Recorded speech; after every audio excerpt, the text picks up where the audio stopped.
Hi friends, இன்னைக்கு புதினா rice தாங்க பார்க்க போகிறோம். முன்னாடியே ஒரு தடவை போட்டிருக்கேன். அதை விட இது ரொம்ப டேஸ்ட்டாக இருக்குங்க. இது என்னோட ஸ்டைலில் செஞ்சுருக்கேங்க. அது எல்லோரும் காமனாக செய்கிறதுங்க. புதினாவை நல்லா வாஷ் பண்ணி தண்ணி வடித்து மிக்சி ஜாரில் சேர்த்து நல்லா அரைச்சி வச்சுக்கணுங்க. இந்த ரெசிபி என்னோட பிள்ளைங்களோட ஃப்ரெண்ட்ஸ்க்கும் ரொம்ப பிடிக்குங்க. அதனால தான் உங்களோட ஷேர் பண்ணிக்கிறேங்க.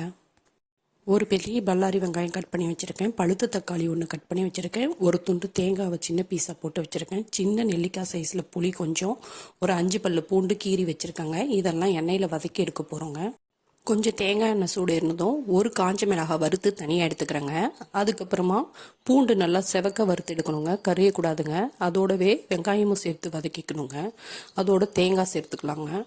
புளியும் சேர்த்து நல்லா வதக்கிக்கலாங்க. ஃபைனலாக தக்காளியும் சேர்த்து நல்லா வதக்கி எடுத்துக்கலாங்க. இதோடவே நம்ம உப்பும் தேவையான அளவு சேர்த்து வதக்கிக்கலாங்க. இதெல்லாம் ஆற வச்சு அந்த புதினா அரைச்சிருந்தோம் இல்லைங்களா, அதே மிக்சி ஜாரில் திரும்ப அரைச்சி எடுத்துக்கலாங்க. இந்த தேங்காய் சேர்க்கிறது நல்ல அரோமா கொடுக்குங்க.